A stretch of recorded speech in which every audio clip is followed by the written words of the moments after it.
আমি পুরো মুসলিম বিশ্বের মধ্যে আমি ইরানকে খুব পছন্দ করি। এজন্যই ইরান সেভাবে তৈরি হয়েছে। ইরানের একটা শিশু আয়াতুল্লাহ খামিনির কাছে এসে ইমাম আয়াতুল্লাহ খামিনির কাছে এসে বললো যে আপনি দোয়া করেন আমি যেন শহীদ হই। আয়াতুল্লাহ খামিনি বলেছেন এ দোয়া আমি তো করবো, তুমি 80 বছর বাঁচছো তারপরে শহীদ হও। বিশ্বাস করেন বা না করেন আপনি, আমি আজকে এখান থেকে বললাম ইরান পারমাণবিক শক্তিধর রাষ্ট্রে পরিণত হয়েছে। আচ্ছা, কেউ বিশ্বাস করুক বা না করুক, আপনি মনে রাখবেন পৃথিবীতে যদি আপনাকে সার্ভাইভ করতে হয় পারমাণবিক শক্তি দ্বারা কোনো বিকল্প নেই। তো সুতরাং এই শক্তিটা এখন মুসলমানদেরকে এই শক্তিটা নিতে হবে। যদি এই শক্তিটা না নেয় তাহলে আলটিমেটলি পৃথিবীতে সার্ভাইভ করা যাবে না। আপনি দেখেন ইসরায়েল যতবার কি ইসরায়েলের উপর আক্রমণ হয়েছে ততবার মুসলিম রাষ্ট্রগুলো তাকে সহযোগিতা করেছে। জর্ডান বড় বড় এগুলো ঠেকিয়েছে, বড় বড় জায়গাগুলো ঠেকিয়েছে। ইরান থেকে যখন আক্রমণ করা ঠেকিয়েছে, তার মুসলমানদের ক্ষতি করছে। আমাদের রাসূল তো ভবিষ্যৎবাণী করেছেন খোরাসাইন থেকে একটা কালো পতাকা বাহি এসে জেরুজালেম, যেটি আমাদের বাইতুল মুকাদ্দাস, যেটি আমাদের প্রথম কাবা ছিল, সেই মসজিদকে কি করবে? রক্ষা করবে খোরাসাইন থেকে। বলা হয় সেই খোরাসাইনটা হচ্ছে বর্তমানে ইরানে।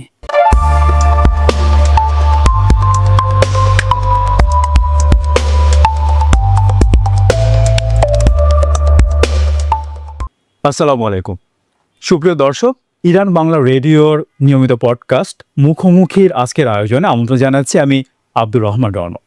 দর্শক, আজকে আমাদের সাথে রয়েছেন সুপ্রিম কোর্টের স্বনামধন্য আইনজীবী, সেই সাথে লিগাল সলিউশন চেম্বারের চেম্বার প্রধান আল মামুন রাসেল। আপনাকে স্বাগত আজকের আয়োজনে। আপনাকে অসংখ্য ধন্যবাদ আমাকে সুন্দর প্রয়াস যুক্ত করার জন্য। একটু বৈশ্বিক পরিস্থিতি নিয়ে আলোচনা করতে চাই। আমরা জানি যে গাজাতে যুদ্ধবিরতি চলছে, তারপরেও আমরা দেখতে পাচ্ছি সেখানে বিমান হামলা হচ্ছে, অনেক শিশু মারা যাচ্ছে, নারী মারা যাচ্ছে। মানে এই বিষয়টিকে আপনি কিভাবে দেখেন? দেখেন, গাজাটা আমাদের এটা মানে চেতনার না। গাজা আমাদের এখন একটা, আপনি দেখেছেন পৃথিবীর ইতিহাসে সবচেয়ে সংক্ষিপ্ত আপনার এই খুতবা ছিল 30 সেকেন্ডের খুতবা। সেটি ফিলিস্তিনে গাজাতে বসে ইমাম দাঁড়িয়েছেন। ইমাম দাঁড়িয়ে বললেন যে 30,000 মানুষ শহীদ হয়েছে, 60,000 আহত হয়েছে, 23 লক্ষ বাসস্থান হওয়ার পরেও যদি মুসলমানদের মধ্যে যদি কোনো চেতনা, কোনো জাগ্রত না হয় তাহলে আর কিছু করার নাই বলে সে নামাজে দাঁড়িয়েছেন। মাত্র 30 সেকেন্ড পুরো পৃথিবীকে নাড়িয়ে দিয়েছে মাত্র 30 সেকেন্ডে তার খুতবাটা। পৃথিবীতে আছে সবচেয়ে সংক্ষিপ্ত, সবচেয়ে তথ্যবহুল এবং সবচেয়ে ইফেক্টিভ খুতবা ছিল সেটি। এরপরও যদি আপনার চেতনা জাগ্রত হয়, আপনি দেখেন ইসরায়েল যতবার কি ইসরায়েলের উপর আক্রমণ হয়েছে ততবার মুসলিম রাষ্ট্রগুলো তাকে সহযোগিতা করেছে। জর্ডান বড় বড় এগুলো ঠেকিয়েছে, বড় বড় জায়গাগুলো ঠেকিয়েছে। ইরান থেকে যখন আক্রমণ করা ঠেকিয়েছে, তার মুসলমানদের ক্ষতি করছে। আজকে গাজা, আমাদের রাসূল তো ভবিষ্যৎবাণী করেছেন খোরাসাইন থেকে একটা কালো পতাকা বাহি এসে জেরুজালেম, যেটি আমাদের বাইতুল মুকাদ্দাস, যেটি আমাদের প্রথম কাবা ছিল, সেই মসজিদকে কি করবে? রক্ষা করবে খোরাসাইন থেকে। বলা হয় সেই খোরাসাইনটা হচ্ছে বর্তমানে ইরানে। এই কালো পতাকা, এরা তো যারা ওয়েস্টার্ন পশ্চিমারা এটাকে গবেষণা করেছে, তারা জানে কালো পতাকা বাহি ভবিষ্যতে একজন আসবে। এই জন্য কালো পতাকায় তারা কি করেছে? মিডিয়া ন্যারেটিভ দিয়ে তারা কালো পতাকাকে খারাপে পরিণত, আইএস তৈরি করে আইএসের মাধ্যমে কালো পতাকায় বাংলাদেশে। আপনি দেখেন একটা কালো পতাকা নিয়ে আপনি একটু হাঁটেন তো, একটা কালো পতাকা লা ইলাহা ইল্লাল্লাহ মুহাম্মাদুর রাসূলুল্লাহ নিয়ে আপনি হাঁটেন তো, যে কেউ এসে আপনাকে ধরবে এই আপনি কোথায় যাচ্ছেন। তার মানে অথচ এটা আমাদের রাসূলের ভবিষ্যৎবাণী, কিন্তু এটিকে নেগেটিভ করা হয়েছে। কিভাবে? এটাকে বলে মিডিয়া আগ্রাসন। এভাবে আজকে দেখেন আমরা বারবার শুধু এই ইসরায়েল পণ্য বয়কট করতে চাই। এসব এই পাগলামি চিন্তা করে কোনো লাভ হবে না। একটা পণ্য বয়কটে তাদের কিচ্ছু যায় আসে না, কারণ এখন প্রত্যেকটা কোম্পানি পাবলিক কোম্পানিতে পরিণত হয়েছে। এখন আপনি যা কিছু ইউজ করেন প্রত্যেকটা ইউজে তাদের শেয়ার আছে। আপনি এইসব বয়কট দিয়ে কাজ হবে না, ইতিহাস বয়কট দিয়ে হবে না। আজকে মুসলমান যারা আছে তাদেরকে তৈরি করতে হবে, বয়কট দিয়ে লাভ হবে না। আজকে ফেসবুক, আমরা বলি যে ফেসবুক, আমি একটা বক্তব্য দিই, আমার বক্তব্যটা কি? তারা কমিউনিটি ভায়োলেন্স বলে আমাকে এটা কেড়ে দিচ্ছে। তার মানে আপনাকে বিপরীতে ফেসবুক তৈরি করতে হবে, ইউটিউব তৈরি করতে হবে। আপনি যদি সেটি তৈরি করতে না পারেন, শুধু বয়কট দিয়ে কোনো কিচ্ছু হবে না, তাদের কোনো কিচ্ছু হবে না। এর জন্য যোগ্যতা লাগবে। যোগ্যতা ছাড়া এই বর্তমান যে আগ্রাসনতে মোকাবেলা যাবে না। আজকে যে গাজার অবস্থা আপনি দেখেন, প্রায় এই যে সর্বশেষ অক্টোবরে তারা যুদ্ধবিরতিতে গিয়ে প্রায় 775 বার তারা যুদ্ধবিরতির এই লঙ্ঘন করেছে বারবার। কেন করছে? নেতানিয়াহু সে যখন তার দেশীয় কোনো সংকটে পড়ে তখনই সে আক্রমণ করে। কারণ ইসরায়েল প্রত্যেকটা মানুষকে সে সেভাবে তৈরি করেছে, যারা মুসলমানদের উপর আক্রমণ করে তারা খুশি হয়, ভালো লাগে তাদের। তো সুতরাং তাদের সেন্টিমেন্ট ধরার জন্য যখনই একটা দেশীয় কোনো সংকটে পড়ে তখনই ইসরায়েলের উপর, এই গাজার উপর তারা আক্রমণ করে। তার মানে এইভাবে করে একটা জাতি তৈরি হয়েছে, ইরান সেভাবে তৈরি হয়েছে। আমি পুরো মুসলিম বিশ্বের মধ্যে আমি ইরানকে খুব পছন্দ করি এজন্যই, ইরান সেভাবে তৈরি হয়েছে। ইরানের একটা শিশু আয়াতুল্লাহ খামিনির কাছে এসে, ইমাম আয়াতুল্লাহ খামিনির কাছে এসে বললো যে আপনি দোয়া করেন আমি যেন শহীদ হই। আয়াতুল্লাহ খামিনি বলেছেন এই দোয়া আমি তো করবো, তুমি 80 বছর বাঁচছো তারপরে শহীদ হও। তার মানে ইরান একটা শিশু শহীদ হওয়ার জন্য তৈরি হয়েছে। একটা শিশু, জি, একটা শিশু যেখানে শহীদ হওয়ার জন্য তৈরি হয়েছে, সে যেভাবে জাতি তৈরি হয়েছে সেভাবে ইরান যদি পারে তাহলে আমরা কেন পারবো না? অবশ্যই। এবং ইরানেও আমরা দেখলাম যে ইসরায়েল আগ্রাসন চালিয়েছিল এবং সেখানে কিন্তু ইরান শক্ত জবাব দিয়েছে এবং গণমাধ্যমে বলা হচ্ছে যে আবার একটা যুদ্ধ লাগতে পারে। তো সেক্ষেত্রে ইরানের পার্লামেন্ট বলছে যে যদি এবার যুদ্ধ লাগে, আমেরিকা যদি সাহায্য না করে 1 সপ্তাহের বিষয় টিকতে পারবে না। কিভাবে দেখেন বিষয়টিকে? পৃথিবীটা হচ্ছে বলা হয় শক্তের বক্ত নরমের চর। Yes. পৃথিবী মনে রাখবেন, পৃথিবীতে যারা পারমাণবিক শক্তিধর রাষ্ট্র তারা কখনো আক্রান্ত হবে না। যদি আক্রান্ত হয় আক্রমণের জায়গাটা হবে লিমিটের মধ্যে। আক্রমণ করবে সেটা বলে দিবে। আপনি দেখেন ভারত পাকিস্তান মাঝে মধ্যে যুদ্ধ হয় না, রিসেন্টলি একটা যুদ্ধ হয়েছে। ভারতে কোথায় আক্রমণ করবে পাকিস্তান সেটা বলে দিচ্ছে, পাকিস্তান কোথায় আক্রমণ করবে ভারতকে বলে দিচ্ছে আপনারা সরাই ফেলেন। আপনি দেখেন ইরানের উপরে যখন আমেরিকা যখন তাদের সবচেয়ে পাওয়ারফুল বোমারু যে এটা পাঠাইলো, আগে বলে দিচ্ছে যে আমরা ওখানে কি করব, আক্রমণ করবো। মানে তার মানে তোমাদের পারমাণবিক সবকিছু সরাও। কেন কেন? এরপর ইরান কি করেছে? কাতারে আক্রমণ করেছে। কাতার আক্রমণ করেছে। মিডল ইস্টের সবচেয়ে বড় ঘাঁটি হচ্ছে কাতার। কাতার হচ্ছে তাদের আমেরিকার এই মধ্যপ্রাচ্যের কলিজা বলা হয়, সে কলিজা আক্রমণ করেছে। এর বিপরীতে কি হয়েছে? কিছুই হয়নি। তার মানে কি ইরানকে পুরো দমে আক্রমণ করছে না। কারণ বিশ্বাস করেন বা না করেন আপনি, আমি আজকে এখান থেকে বললাম ইরান পারমাণবিক শক্তিধর রাষ্ট্রে পরিণত হয়েছে। আচ্ছা, কেউ বিশ্বাস করুক বা না করুক, আপনি জানেন বাংলাদেশ পৃথিবীতে 9টি দেশ পারমাণবিক শক্তিধর, তার মধ্যে একটি দেশ হচ্ছে অঘোষিত ইসরায়েল। ইসরায়েল এখনো পর্যন্ত স্বীকার করে না তার পারমাণবিক শক্তিধর রাষ্ট্র। কেন? আমরা কিভাবে জানলাম? ইসরায়েল একজন গোয়েন্দা, সেই আমেরিকা পালায় গিয়ে পরে সে প্রকাশ করেছে যে ইরান এই ইসরায়েল পারমাণবিক শক্তিধর। পৃথিবীর অনেক দেশ আছে পারমাণবিক শক্তি অংশগ্রহণ করেছে কিন্তু তারা কখনো বলে না। আচ্ছা, আগে বলতো, এখন বলে না। স্ট্র্যাটেজি। এটা তার মানে আপনার ইরান উপর আক্রমণ হচ্ছে না কেন? ইরান যেভাবে ইসরায়েল একটা ছোট রাষ্ট্র, আমাদের ঢাকা শহরের মতো সমান, ইসরায়েলের উপর যেভাবে তাদের আয়রন ডোমকে করে ইরান যেভাবে আক্রমণ করেছে, আপনি কি চিন্তা করতে পারেন? ইরান যদি এভাবে কন্টিনিউ 15 দিন করতো, পুরো ইসরায়েল মাটির নিচে ধীরে যেত। কারণ তাদের কাছে 2000, তাদের কাছে যে মিসাইলগুলো আছে, এমন কিছু আধুনিক মিসাইল আছে কোনো আয়রন ডোম এগুলো ঠেকাইতে পারবে না, কিন্তু সেগুলো ব্যবহারই করে না ইরান, সেগুলো ব্যবহারই করে নাই। তার মানে ইরানের উপর যে হুমকি দামকি, ইরান, আপনি মনে রাখবেন পৃথিবীতে যদি আপনাকে সার্ভাইভ করতে হয় পারমাণবিক শক্তি দ্বারা কোনো বিকল্প নেই। এবং কি আপনি দেখেন কয়েকদিন আগে আমাদের আসামের যে মুখ্যমন্ত্রী সে বলল আমাদের কাছে পারমাণবিক বোমা আছে, আমাদেরকে দমক দিচ্ছে। শোনেন, পৃথিবীতে মাত্র 9টা দেশ পারমাণবিক বোমা ক্ষমতাধর, কিন্তু পৃথিবীতে প্রায় 30টা দেশের উপরে তাদের কাছে পারমাণবিক বোমা আছে। কিভাবে আছে জানেন? এই যে যারা ন্যাটোর সদস্য, তুরস্ক বলেন, তুরস্ক পারমাণবিক শক্তিধর না, কিন্তু তুরস্কে পারমাণবিক বোমা আছে। কে দিয়েছে? আমেরিকা দিয়েছে। এরকম অনেক দেশের কাছে পারমাণবিক বোমা আছে। তার মানে আমরা পারমাণবিক বোমা শক্তিধর রাষ্ট্র না, কিন্তু পারমাণবিক বোমা কি আমরা রাখতে পারবো না? পারবো না? পারবো। এখন পৃথিবীতে সবাই পারমাণবিক শক্তিধর হইতে হয় না, পারমাণবিক বোমা অনেক দেশের কাছে আছে, অনেক দেশের কাছে আছে। আমরা আমাদের যে কোনো মহব্বতের দেশ থেকে আমরা নিয়ে নিতে পারবো। তো এগুলো কোনো বিষয় না, পৃথিবী অনেক দেশে আছে। তো সুতরাং এই শক্তিটা এখন মুসলমানদেরকে এই শক্তিটা নিতে হবে। যদি এই শক্তিটা না নেয় তাহলে আলটিমেটলি পৃথিবীতে সার্ভাইভ করা যাবে না। এবং যতই হোক পারমাণবিক বোমা না থাকলে, আপনি দেখেন আপনি দ্বিতীয় বিশ্বযুদ্ধের পরে পারমাণবিক শক্তিধর কোন রাষ্ট্রের উপর আক্রমণ হয়েছে? যেগুলো আক্রমণ, প্রক্সি আক্রমণ, এগুলো কোনো আক্রমণের পর্যায়ে পড়ে না, এগুলো দেখানো। এই পক্ষকে বলে এই পক্ষকে মারে, কিন্তু সরাসরি পারমাণবিক শক্তিধর কোন রাষ্ট্রের উপরে আক্রমণ হয়েছে? যদি আক্রমণ হইতো তাহলে প্রথম কোন কোরিয়া আক্রান্ত হইতো? উত্তর কোরিয়া আক্রান্ত হয়েছে প্রথম। তার মানে এগুলো বলে লাভ নেই। তো সুতরাং এই জায়গা থেকে আমাদেরকে সেই যোগ্যতাটা অর্জন করতে হবে। আচ্ছা, অবশ্যই। এবং পৃথিবীতে 200 কোটি মুসলমান, আমরা কোথাও আগ্রাসন চালাচ্ছি না, কোথাও অ্যাটম বোমাও মারছি না, তারপর আমরা দেখতে পাচ্ছি হিন্দু বলি, খ্রিস্টান বলি, ইহুদি বলি, সবাই মুসলমানদের শত্রু। তার এক হয়ে মুসলমানকে আসলে পরাজিত করতে যাচ্ছে। এই বিষয়টিকে আপনি কিভাবে দেখেন? কেন জানেন?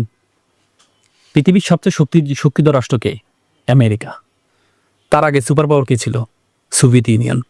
70 দশকে যখন সোভিয়েত ইউনিয়ন কোল্ড ওয়ারের মাধ্যমে যখন এই রাশিয়ার পতন হলো, তখন আমেরিকার একজন এই কি বলে দার্শনিক ছিলেন, রাষ্ট্রবিজ্ঞানী স্যামুয়েল হান্টিংটন।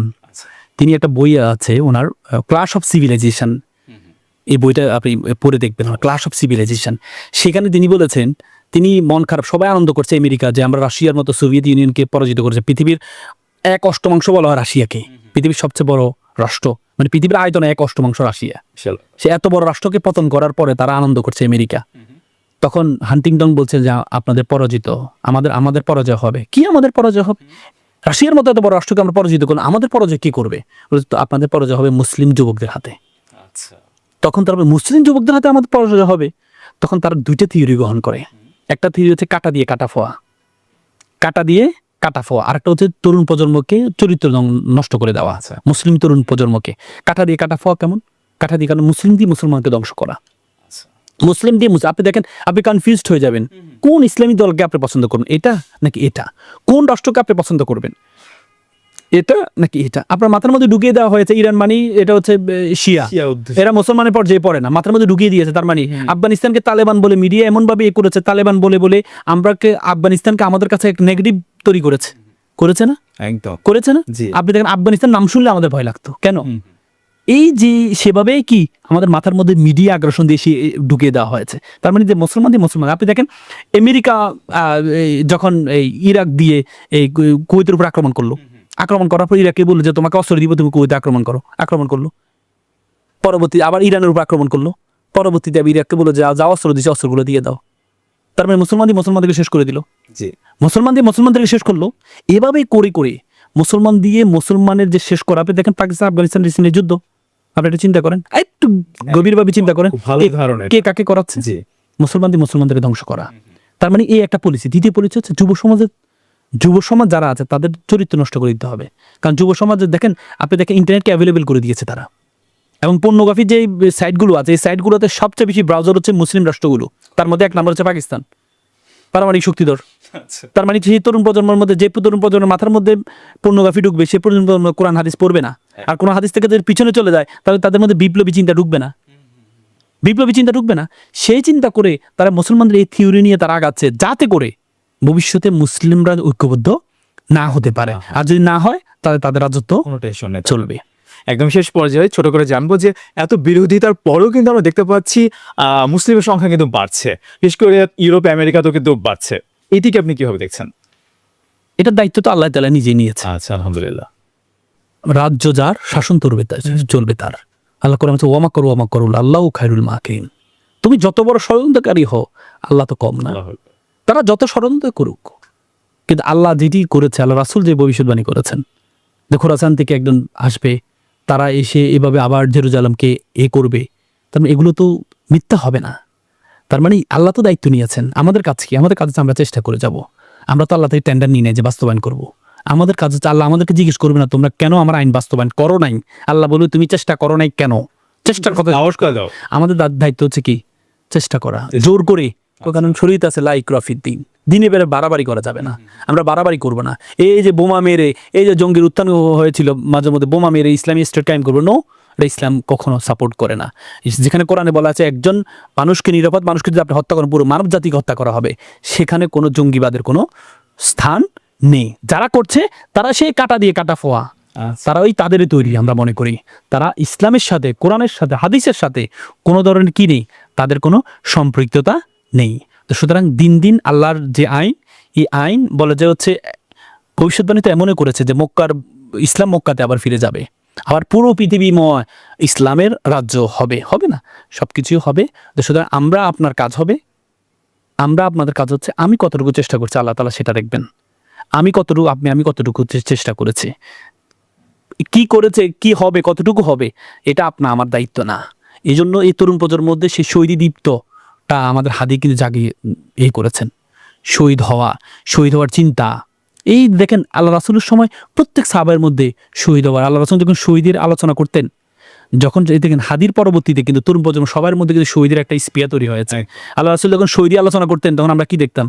এই যে বিবাহ করেছে আজকে বাসর রাত, যখন শহীদি আলোচনা করছে সাথে সাথে বউ রেখে চলে গিয়েছেন, খেজুর খাচ্ছেন, খেজুর ফেলে দিয়ে যুদ্ধের ময়দানে চলে গিয়েছেন।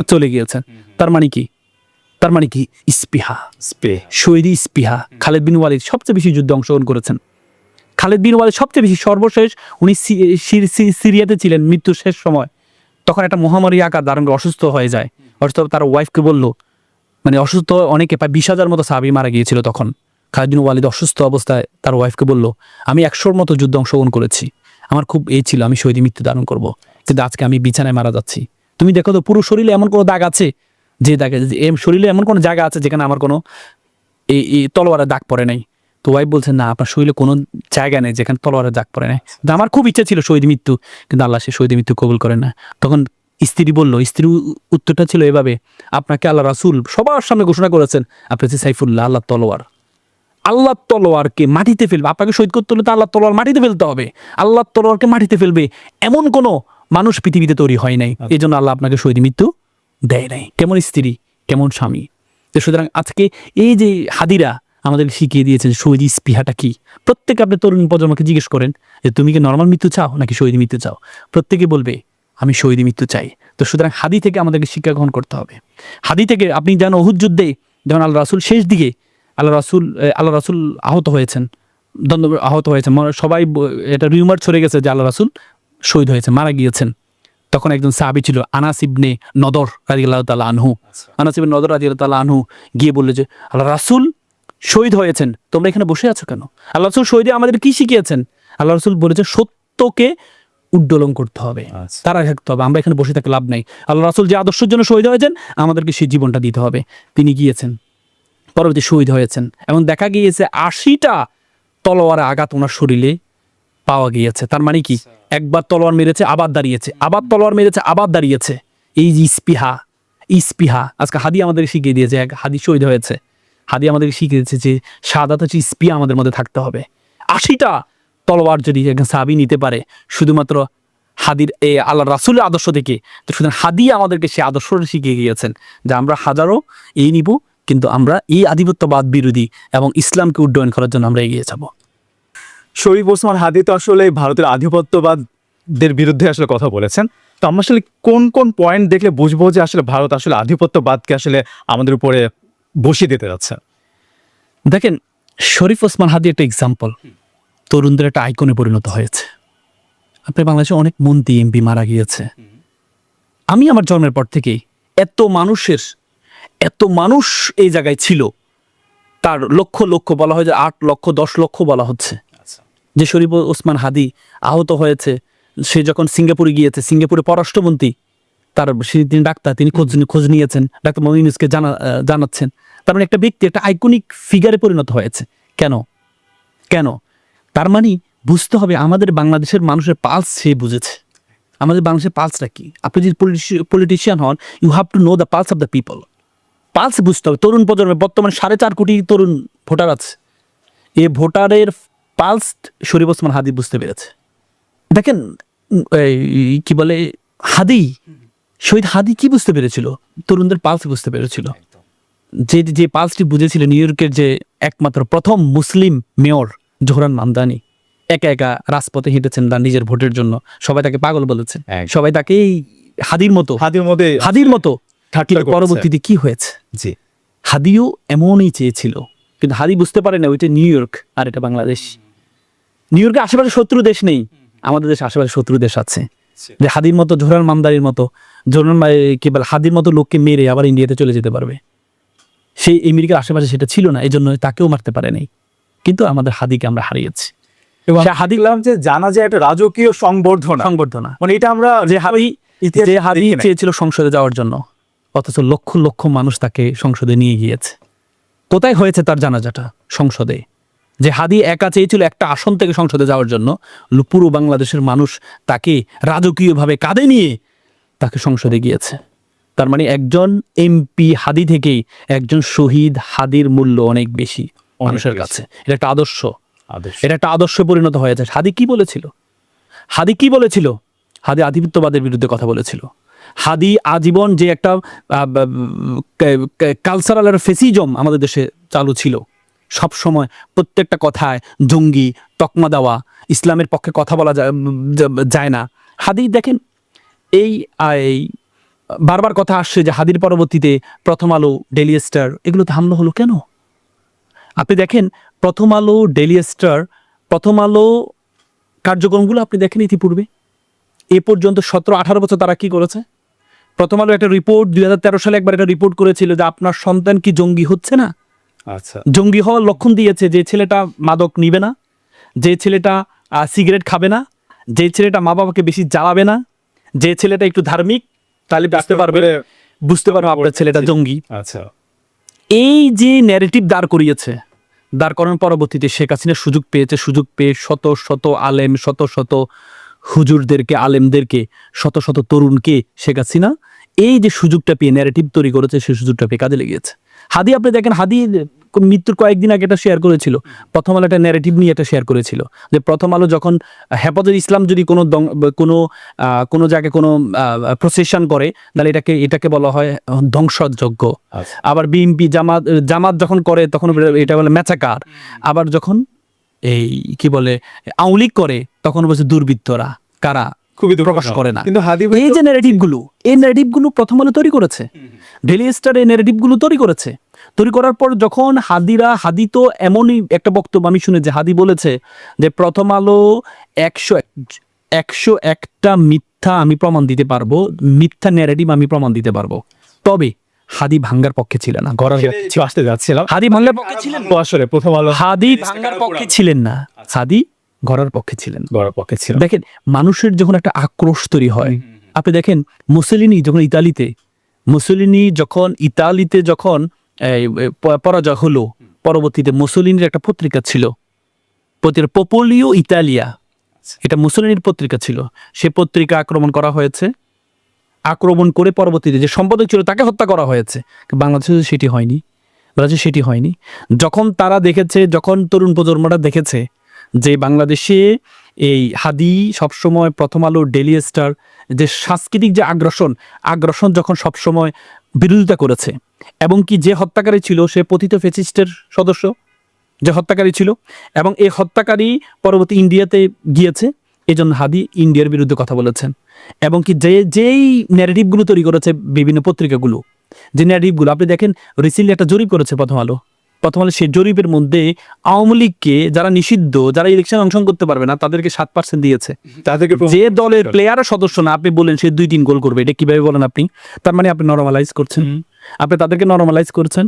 তার মানে এটা যে একটা ক্ষোভের প্রকাশ, এটাকে আপনি খারাপভাবে দেখার শুধু এটা ক্ষোভের প্রকাশ, যদিও এটা আমরা পক্ষে না, কিন্তু এটা যে একটা ক্ষোভের। হাদি সবসময়, হাদি যে কালচারাল ইনস্টিটিউট কেন তৈরি করেছে? হাদি বলছে আদর্শকে আদর্শ দিয়ে মোকাবেলা করতে হবে, আদর্শকে আদর্শ দিয়ে মোকাবেলা করতে হবে। ধ্বংস করে ভেঙ্গে আদর্শকে কখন মোকাবেলা করা যায় না। তারা তো চেয়েছিল এক হাদিকে মেরে ফেলতে, কিন্তু এক হাদিকে মারার পরে লক্ষ লক্ষ হাদি তৈরি হয়েছে, বলে যে আমরা সবাই হাদি হব, দেশের জন্য জীবন দিব। কেন স্লোগান দেয় তারা? তার মানে মেরে ভেঙ্গে জ্বালিয়ে কখন আপনি আদর্শ কি করতে পারবেন না, নিবাতে পারবেন না। কিন্তু প্রথম আলো, ডেইলি স্টারের জন্য আজকে যারা মায়া কান্না করছে তাদের মায়া কান্না তখনও দরকার ছিল। ওরা কিন্তু হাদির জন্য মায়াকান্না করছে না। আচ্ছা, এটাই তো আমাদের দুঃখজনক। আমাদের যে যারা আপকামিং পাওয়ারে, আমরা মনে করি বিএনপিকে মনে করি আপকামিং পাওয়ারে আসবে, এই জায়গাতে দুঃখজনক বিষয়।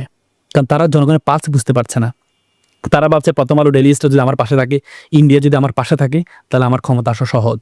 কিন্তু এই তরুণ প্রজন্ম দেখিয়ে দিয়েছে পুরো ইন্ডিয়া তাদের হাতে ছিল, সকল মিডিয়া তাদের হাতে ছিল, এরপরও শেখ হাসিনার ক্ষমতার যে পতনটা ঠেকাইতে পারে নাই। তো জনগণের পালস বুঝতে হবে। আপনি দেখেন যখন হাদি আহত হয়েছে, পরবর্তীতে ইনকিলাব মঞ্চ একটা প্রোগ্রাম ডেকেছে, সর্বদলীয় একটা সমাবেশ ডেকেছে, সেই সমাবেশে বিএনপি অংশগ্রহণ করে নেই। আপনি দেখেন হাদির জানাজাতে মির্জা ফখরুল ইসলাম আলমগীর সাহেব ছিলেন না। আপনি দেখেন ছাত্র দলের এই গায়েবানা জানাতে অংশগ্রহণ করেছে, এই জন্য তাকে বহিষ্কার করা হয়েছে। আপনি দেখেন এই সন্দ্বীপে যখন গায়েবানা জানাজা করবে, সেখানে বিএনপি যে সভাপতি সে বাধা প্রদান করেছে। তার মানে হাদিকে তারা অন করতে পারছে না। কেন অন করতে পারছে না? হাদি তো সে স্লোগান দিয়েছে। হাদিকে যখন বলো যে আপনি যে গালিগুলো দেন, সে বলেছে এই গালিগুলো আমি এতদিন পর্যন্ত দিয়েছি পতিত ফ্যাসিস্টকে, এবং এই গালিগুলো আমি রেখে দিব, ভবিষ্যৎ যারা ফ্যাসিস্ট হওয়ার জন্য চেষ্টা করবে তাদের জন্য আমি রেখে দিব। তার মানে কি, যারা ভবিষ্যতে ফ্যাসিস্ট হতে চায় তাদের মাথায় ধরে গিয়েছে যে ইনকিলাব মানে কি সংগ্রাম। ইনকিলাব মঞ্চ কেন তৈরি করলো? আপনি দেখেন এই আপনার ফরাসি একজন বিপ্লবী, তিনি বলেছেন যে বিপ্লব বিপ্লব ক্ষতি হয় তখন যখন জানেন বিপ্লবকে আপনি যখন পরিপূর্ণ করবেন না, আচ্ছা, আপনি যখন বিপ্লবকে পরিপূর্ণ করবেন না। হাদি জানে বিপ্লব পরিপূর্ণ হয় নাই, যে সংস্কারগুলো আছে সংস্কারগুলোতে বাধা প্রদান করা হচ্ছে, বিপ্লব পরিপূর্ণ হচ্ছে না।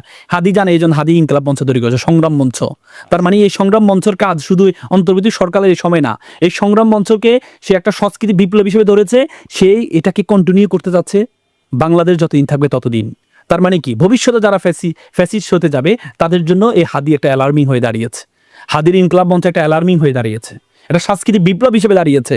তো সুতরাং তারা সেই ভয়ে হাদিকে ওন করতে পারছে না। তো সুতরাং যারা হাদিকে ওন করতে পারবে না তাদের জন্য পতিত ফ্যাসিস্ট যেই পরাজয় বরণ করেছে তাদের জন্য সেম অবস্থা বিরাজ করছে। একদম। একটু জানতে চাইবো যে হাদির জানা যায় কিন্তু লাখো তরুণ তার স্বপ্ন বাস্তবায়নের জন্য শপথ করেছে, তো এটা কিভাবে সম্ভব? আসলে তরুণদের কি করা উচিত? এই তরুণদেরকে এখন হাদি থেকে শিক্ষা নিতে হবে। হাদি কি শুধু ভোকালিস্ট ছিলেন না, হাদি বাংলাদেশের সর্বোচ্চ বিদ্যাপীঠ ঢাকা বিশ্ববিদ্যালয়ের ছাত্র ছিলেন। হাদি সাথে সাথে পড়তেন রাষ্ট্রবিজ্ঞানে, কিন্তু ইংলিশের টিচার ছিলেন। কারণ হাদি জানে ভবিষ্যতে যদি পৃথিবীটা গ্লোবালাইজেশন একটা বিশ্বগ্রামে পরিণত হয়েছে, পৃথিবীতে যদি ইসলামকে উড্ডয়ন করতে হয় তাহলে যারা ইংরেজি ভাষাভাষী, আমাদের এই ভারতীয় উপমহাদেশে একসময় ইংরেজিকে আমাদের অনেক আলেম বলতো এটা ইংরেজি শিখা হারাম। সে হারাম করার কারণে বা ইংরেজিকে আমরা ওন না করার কারণে আমরা কিন্তু ইংরেজ আমলে অনেক বেশি ক্ষতিগ্রস্ত হয়েছে মুসলমানরা। হাদিস সেটা জেনেছে, এই জন্য সে প্রথম শিখেছে ইংলিশ, সে ইংলিশের টিচার ছিলেন। তার মানে এই তরুণ প্রজন্মকে যদি আগামী ভবিষ্যতে যেই তৈরি হবে, যে বিপ্লবের হাতছানি দিচ্ছে, যে পুরো পৃথিবীটাকে কোরআনের ছায়াতলে আনার জন্য, প্রথমত হচ্ছে আমাদের ভাষার যে নলেজ। আল্লাহ রাসূল কিন্তু বদরের যুদ্ধে যখন যারা বন্দী হয়েছে তাদেরকে ভাষা শেখানোর বিনিময়ে তাদেরকে ছেড়ে দিয়েছে, মুক্তি করে দিয়েছেন। তার মানে ভাষা শিক্ষাকে এমফেসাইজ করেছেন। হাদি শুধু ভোকালিস্ট ছিলেন না, হাদির সাথে সাথে একাডেমিশিয়ান ছিলেন, হাদির সাথে সাথে এক বিপ্লবী ছিলেন। তো সুতরাং হাদিকে শুধু এভাবে আজকে তরুণ প্রজন্ম শুধু হাদির মুখের ভাষাকে ওন করলে হবে না, হাদির প্রত্যেকটা জিনিসকে ওন করতে হবে। হাদি জাগতিক নলেজের পাশাপাশি নৈতিক নলেজ, জাগতিক নলেজ, সব ধরনের নলেজ তার ছিল। যে হাদি সবসময় মনে বলতে যে আমি শহীদ হব, শহীদ হওয়ার ভালোবাসা, কল্পনা তার মধ্যে সবসময় কি লালন করে। সে হাদিকে যদি তরুণ প্রজন্ম যদি হাদিকে ওন করতে হয় তাহলে তরুণ প্রজন্মকে সেই জাগতিক নলেজ অর্জন করতে হবে নৈতিক নলেজের পাশাপাশি। এই জন্য আমি তরুণ প্রজন্মকে বলবো, আজকে আপনাদের এই সুন্দর আয়োজন থেকে তরুণ প্রজন্মকে বলবো, আগে বলা হতো it's time for GK, general knowledge, এখন বলো it's not time for GK, it's time for SK, special knowledge. আচ্ছা, স্পেশাল নলেজ, যারা সবকিছু জানে তাদের কোনো খাওয়া নেই, যারা একটা জিনিস ভালো করে জানে তাদের খাওয়া বেশি। দেখবেন আপনি একটা প্রাইমারি স্কুল শিক্ষক বেতন পায় কত? 20,000 টাকা, সব সাবজেক্ট পড়ায়। আর একটা কলেজ শিক্ষক একটা সাবজেক্ট পড়ায়, বেতন পায় 50,000 টাকা। তার মানে একটা জিনিসকে আপনাকে ভালোভাবে জানতে হবে। আজকে তরুণ প্রজন্মকে আগে বলতো নলেজ ইজ পাওয়ার, এখন বলো knowledge is powerless without skill. দক্ষতাবিহীন নলেজের কোনো ভ্যালু নেই। আজকে আমাদের তরুণদেরকে দক্ষতা অর্জন করতে হবে, সব ধরনের দক্ষতা। আপনার কমিউনিকেশন স্কিল, আপনার স্পিকিং স্কিল, আপনার হচ্ছে আইটি স্কিল, আপনার এআই যুগ। সামনে দেখবেন আপনার একটা জরিপে আসে, সামনে প্রায় 10 লক্ষ ড্রাইভার তার চাকরি হারাবে, কারণ এখন ড্রাইভারবিহীন বের হয়েছে। সামনে 10 লক্ষ একটা জরিপে, আমেরিকা একটা জরিপে আসে, ব্যাংকার তার চাকরি হারাবে। একটা ব্যাংকে কর্মকর্তা থাকবে মাত্র 2-3 জন, সব এআই হয়ে যাবে। শিক্ষক তার 15 লক্ষ শিক্ষক তার চাকরি হারাবে। আপনি দেখেছেন কেরালাতে এখন এআই শিক্ষকের ক্লাস নাই। তার মানে এই তরুণ প্রজন্মকে যদি দক্ষতা অর্জন করতে না পারে তাহলে তরুণ প্রজন্ম আলটিমেটলি বিপ্লবী হয়ে কোনো লাভ নেই। বিপ্লবী হয়ে লাভ নেই। আপনি বিপ্লবী হয়েছেন, ঘরে খাওয়ার নেই, এই বিপ্লবীর কোনো লাভ নেই। এই জন্য আল্লাহ তাআলা কোরআনে রাব্বানা আতিনা ফিদ দুনিয়া হাসানাতাও, প্রথমে দুনিয়া হাসানা কথা বলছে, ওয়াফিল আখিরাতি হাসানাতাও। আগে দুনিয়ার হাসানা, তারপর আখিরাতের হাসানা। দুনিয়া ছাড়া আখিরাত করলে হবে না। ওই দিন আমার কাছে একজন লোক আসছে, সে খুব বিপ্লবী, আমাকে বলছে আমাকে একটু পরামর্শ দেন। আমি আপনি কি করেন? ভাই পড়াশোনা, কিছু করেন না। আপনার বিপ্লবী বলে পড়াশোনা, বলছে ভাই পড়াশোনা ছেড়ে দিয়েছি। কিছু করেন? চাকরি করেন না। আমি বললাম আপনি আমার থেকে পরামর্শ নেওয়ার আগে কিছু করবেন। আমার তো ফ্যামিলির এত সমস্যা, টাকা পয়সার সমস্যা নেই। না, আপনার কিছু করতে হবে। আপনার মাটির পায়ের নিচে মাটি, এটা আপনার। ইসলাম আপনাকে আগে দুনিয়াকে নিশ্চিত করতে হবে। আপনি দুনিয়াকে নিশ্চিত করতে, আপনার কোনো কেরিয়ার নাই, আপনি আবার কেরিয়ার কি স্যাক্রিফাইস করো? আমরা বলি কেরিয়ার স্যাক্রিফাইস করতে চাই। কিসের ব্যাপারে? তোর কেরিয়ার আছে, তুমি কেরিয়ার স্যাক্রিফাইস করবা? আগে তো কেরিয়ার অর্জন করো, একদম। আগে তো কেরিয়ার অর্জন করো, তারপরে স্যাক্রিফাইস করবা। কেরিয়ার নাই, তা সে করবে কেরিয়ার স্যাক্রিফাইস। এই জন্য এই তরুণ প্রজন্মের এটা মাথা রাখতে হবে। প্রথমে আগে যোগ্যতা লাগবে। আপনি যদি সফল হন পুরো পৃথিবী আপনার সাথে অ্যাডজাস্ট করবে, আর আপনি যদি ব্যর্থ হন পুরো পৃথিবীর সাথে আপনাকে অ্যাডজাস্ট করতে হবে। বলা হয় তাকে আমরা সবসময় চেয়ার খুঁজি, আমরা সবসময় কি বলে চাই, সিংহাসন চাই না। আপনি সিংহ হন, আপনি যেখানে বসবেন সেটাই সিংহাসন হয়ে যাবে। আপনি সিংহ, আপনার সফল হইতে হবে। সফল হওয়া ছাড়া কোনো বিকল্প নেই, সফল হওয়া ছাড়া কোনো বিকল্প নেই। আপনি যদি সফল না হন আপনার সুটেড বুটেড একটা পরিহাসে পরিণত হবে, আর যদি আপনি সফল হন আপনার ছেঁড়া পাঞ্জাবি একটা ইতিহাসে পরিণত হবে। এই যে তরুণ প্রজন্ম আগে সফল হইতে হবে, সফল হওয়ার পর তারপরে বাকি জিনিস কাজ করতে হবে। আগে নিজে কিছু করতে হবে, তারপরে অন্যকে পথ দেখাইতে হবে।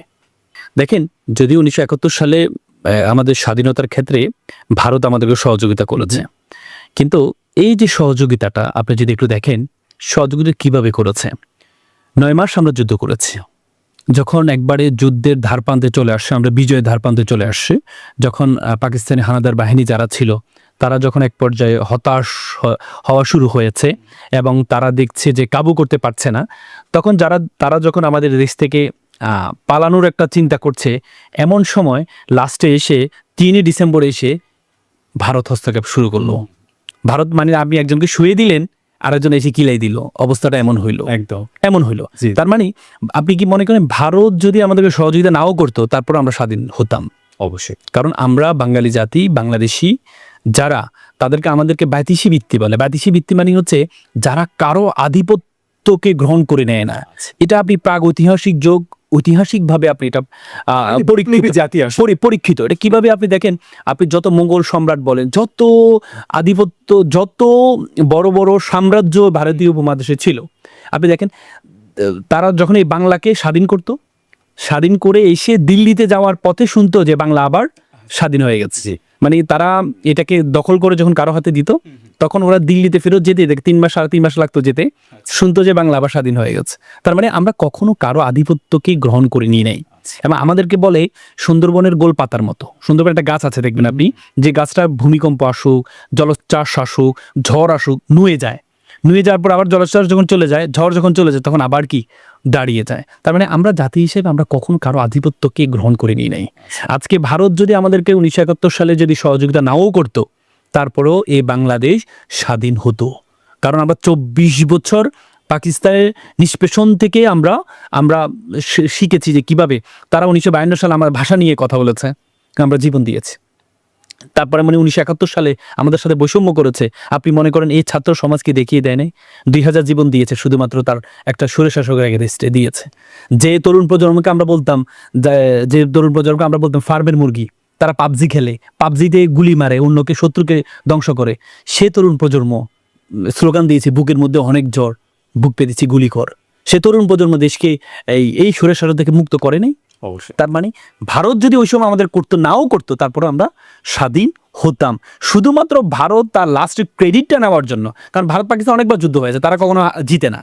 তখন তারা চিন্তা করলো এই বাংলাদেশিদের সহযোগিতায় যদি আমরা ভারত পাকিস্তানের, যেমন আপনি দেখেছেন 16 ডিসেম্বর নরেন্দ্র মোদী নিজে বললো যে তাদের বিজয় দিবস, তাদের বিজয় দিবস। কেন তারা বিজয় দিবস করছে? তারা তো কখনো জিততে পারে নাই। যখন দেখলো যে আমরা সহযোগিতা, আমাদের বাঙালি, আমাদের যারা মুক্তিযোদ্ধারা, তারা যুদ্ধ করে যখন ধারপ্রান্তে নিয়ে আসলো, তখন ক্রেডিটটা নেওয়ার জন্য তারা 3 ডিসেম্বর এসে তারা এখানে যুক্ত হলো। যুক্ত হয়ে কি করলেন? তারা তাদের ক্রেডিট, যখন দেখেন আপনার জেনারেল নিয়াজি, যার কাছে এই করেছে এই যেন অরোরা ভারতের, কেন আমাদের তো ওসমানী, জেনারেল ওসমানী ছিল, তার কাছে কেন করেনি? মানে তারা তাদের ক্রেডিটটা নিতে চেয়েছে। আজকে দেখেন, আজকে 54 বছর আমরা ভারত থেকে কি পেয়েছি? 54 বছর তারা আজকে কেন খেপা জানেন?